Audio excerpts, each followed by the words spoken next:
Assalamualaikum warahmatullahi wabarakatuh. Selamat pagi anak-anak bapak sekalian. Semoga di pagi hari ini kita masih dalam keadaan sehat walafiat. Baik, sebelum kita memulai pembelajaran ini, terlebih dahulu kita membaca doa bersama. Bismillahirrahmanirrahim. Rabbi zidna ilma warzuqna fahma. Ya Allah, ya Tuhan kami, tambahilah ilmu bagi kami dan berilah pemahaman yang sempurna. Amin. Baik anak bapak sekalian, coba bapak absen dulu ya. Mana tahu ada nanti yang tidak hadir atau berhalangan atau sakit. Fikri hadir ya. Nikmah hadir ya. Muti'ah hadir juga ya. Zaki Nasution hadir ya. Hasanuddin hadir ya. Akbar Lubis hadir ya.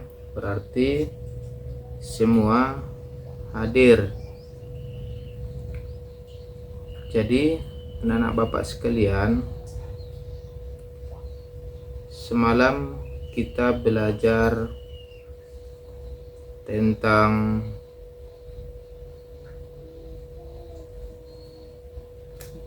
surah Izaja dan sekarang kita lanjut pada surah Al-Alaq. Coba anak bapak perhatikan ke sini. Kita belajar surah Al-Alaq ayat 1 sampai 5. Anak bapak sekalian, surah Al-Alaq adalah surah yang ke-96 dari 114 surah yang terdapat di dalam Al-Quran. Berarti surah Al-Alaq ini adalah surah yang ke-96. Di dalam Al-Quran kan semua kan ada 114 surah. Jadi surah Al-Alaq ini adalah surah yang ke-100 yang ke-96 dari yang 114. Dan begitu juga surah Al-Alaq diturunkan di kota Mekkah, maka dinamakanlah dia surah Makkiyah.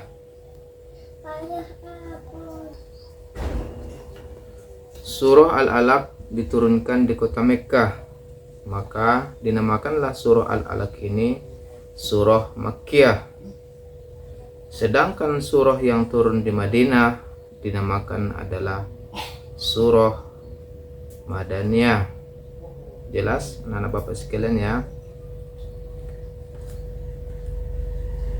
Dan adapun asbabun nuzul atau juga dinamakan dengan sebab-sebab turunnya ayat ataupun surah Al-Alaq.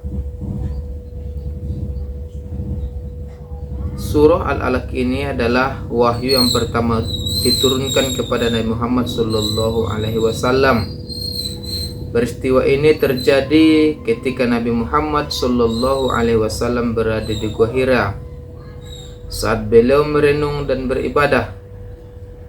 Maka saat itu malaikat Jibril datang kepada beliau dan menyampaikan wahyu pertama ini. Pada awalnya Nabi Muhammad SAW merasa ketakutan dan tidak tahu apa yang harus dilakukan. Tetapi setelah menerima arahan dari Jibril untuk membaca dengan menyebut nama Allah, beliau mulai menerima wahyu tersebut. Inilah titik awal dari turunnya Al-Quran dan menjadi awal dari misi kenabian Nabi Muhammad SAW untuk menyebarkan agama Islam. Jadi dulu turunnya surah Al-Alaq ini ketika Nabi Muhammad SAW berada di Gua Hira. Pada saat itulah Nabi Muhammad merenung sekalian beribadah. Kenapa? Karena pada saat itu orang zaman jahiliyah sangat-sangat miris dengan norma-norma yang tidak sesuai dengan ajaran agama Islam. Maka saat itulah pertama kali Nabi Muhammad bertemu dengan malaikat Jibril dan didatangi oleh malaikat Jibril. Maka saat itu Nabi Muhammad SAW merasa ketakutan, merasa sangat takut. Tetapi ketika malaikat Jibril menyebutkan asma Allah ataupun nama Allah, beliau mulai menerima wahyu pada saat itu. Jadi itulah anak-anak Bapak sekalian sebab turunnya surah Al-Alaq. Jadi kita lanjutkan dengan surah Al-Alaq ini, yaitu ayat 1 sampai 5. Coba anak-anak Bapak sekalian perhatikan. Coba kita lihat surah Al-Alaq. Kita baca sama-sama ya. Di sini sudah Bapak tayangkan, Bapak perlihatkan surah Al-Alaq-nya. Coba sama-sama kita baca. A'udzu billahi minasy syaithanir rajim. Bismillahirrahmanirrahim. Iqra' bismi rabbikal ladzi khalaq. Khalaqal insana min 'alaq. Iqra' wa rabbukal akram. Alladzi 'allama bil qalam. 'Allamal insana ma lam ya'lam. Shadaqallahul azim. Coba anak-anak Bapak sekalian kita ulang lagi sekali lagi biar agak pasti membacanya. Bismillahirrahmanirrahim. Iqra' bismi rabbikal ladzi khalaq. Khalaqal insana min 'alaq. Iqra' wa rabbukal akram. Alladzi 'allama bil qalam. 'Allamal insana ma lam ya'lam. Shadaqallahul azim. Coba anak Bapak sekalian, kita lihat arti daripada Iqra' bismi rabbikal ladzi khalaq. Bacalah dengan menyebut nama Tuhanmu yang menciptakan. Jadi ayat ini menjelaskan kepada kita bahwasanya pentingnya membaca ilmu pengetahuan, karena kata Iqra', bacalah, menekankan pentingnya membaca dan mencari ilmu.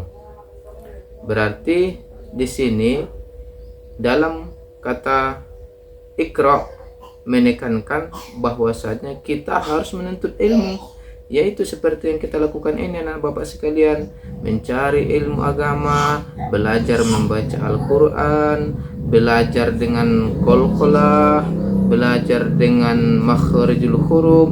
Semua itu adalah cara-cara kita belajar.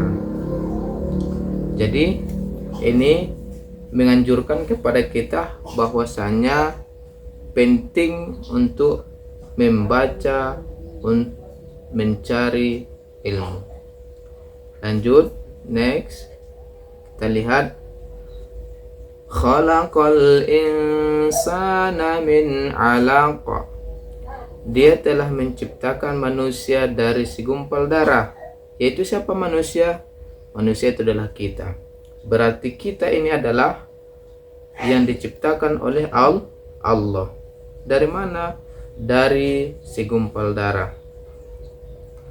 Di sini dapat kita pahami Al-Alaq adalah bahasa Arab dan diartikan ke bahasa Indonesia segumpal darah.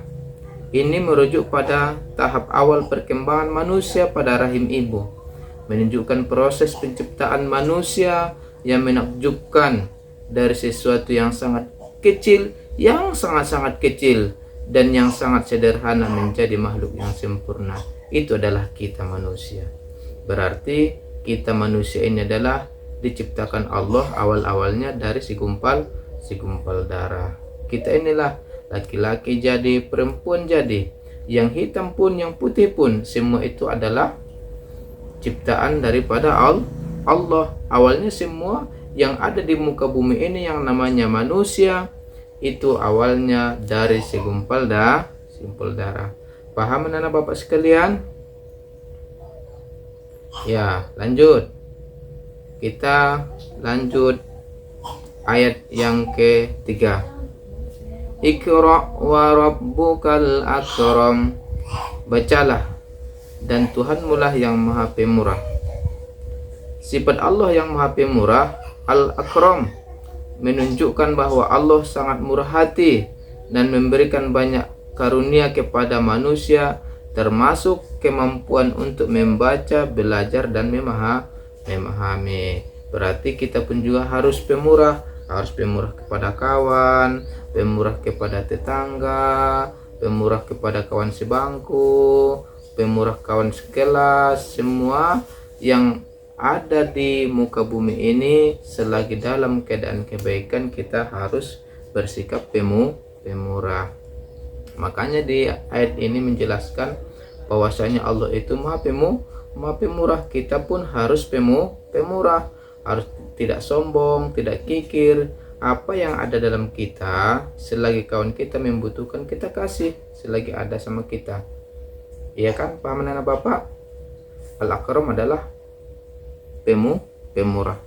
Maka jangan kita kikir para kawan gak ada pensil, kita kasih. Lantaran kita kan 3 pensilnya, kasih 1. Buku kawan gak ada, buku kita ada, kasih. Paham kan anak bapak? Ya, lanjut. Alladzi 'allama bil qalam, yang mengajar manusia dengan perantaraan kalam. Kalam ini adalah apa? Pena atau tulis. Ayat ini menekankan pentingnya tulisan dan alat tulis sebagai sarana untuk mengajar dan menyebarkan ilmu pengetahuan. Buku yang kita pegang ini itu ditulis. Yang menulisnya apa? Yaitu kolam, yaitu pena, pensil. Kita menulis di atas buku, kita menulis di atas di atas kertas, kita menulis di papan tulis, itu menggunakan kolam, yaitu pena ataupun pensil. Jadi dari situlah kita menyimpan ilmu, dari situlah kita bisa mengulang ilmu. Nyampe ke rumah kita catat apa yang diterangkan oleh ibu guru, apa yang diterangkan oleh bapak guru. Sampai ke rumah bisa kita ulang, bisa kita baca kembali. Pas waktu tidak paham apa yang diajarkan oleh ibu guru, pas nyampe ke rumah kita buka, oh ini yang tadi, ini yang saya tulis tadi, berarti ini penjelasannya. Berarti kolam ataupun pena itu adalah sebagai sarana untuk menyebarkan ilmu pengetahuan. Ya, lanjut anak bapak sekalian, kita lihat ayat yang kelima. Ayo bersama-sama kita baca. Allamal insana ma lam ya'lam. Dia mengajarkan kepada manusia apa yang tidak diketahui. Semua yang tidak diketahui, Allah yang mengetahuinya, Allah yang mengajarkan. Ayat ini menekankan bahwa Allah adalah sumber segala pengetahuan. Manusia pada awalnya tidak tahu apa-apa, dan Allah lah yang mengajarkan mereka segala sesuatu. Ini mengingatkan bahwa pengetahuan yang kita miliki adalah karunia dari Allah. Makanya jangan kita sombong. Orang yang pintar jangan sombong. Kenapa? Karena pengetahuan itu yang diberikan oleh Allah. Orang yang bodoh pun jangan berkecil hati. Kenapa? Karena itu adalah dari Allah. Makanya kita belajar, gigihkan kita belajar, bertambah pintar. Jangan kita berdiam dalam kesombongan, kebodohan. Selalulah kita gigih untuk belajar. Kenapa? Karena Allah Maha Karunia, Maha memberikan pengetahuan. Tapi kalau kita tidak belajar, maka kita selalu berada dalam kebodohan. Makanya anak bapak sekalian, giatlah untuk belajar. Kenapa? Karena untuk menggali ilmu pengetahuan. Kalau kita sungguh-sungguh belajar, berarti Allah akan memberikan karunia ilmu pengetahuan itu. Baik itu belajar matematika, bahasa Indonesia, belajar IPA, IPS, PKN, semua itu adalah ilmu yang bermanfaat. Apalagi ini adalah belajar ilmu agama, apalagi belajar mengaji, ya, belajar tajwid, ya kan anak-anak bapak sekalian. Berarti jangan kita berdiam diri dalam kebodohan. Marilah kita menggali ilmu. Marilah kita belajar terus. Kenapa? Karena Allah Maha Karunia memberikan ilmu pengetahuan kepada kita. Jadi anak bapak sekalian, pahamkan apa yang dijelaskan bapak? Mungkin cukup inilah yang dapat bapak sampaikan. Di lain hari kita bertemu lagi di kelas yang sama ini. Mungkin cukup sekian. Wabillahi taufiq wal hidayah. Assalamualaikum warahmatullahi wabarakatuh.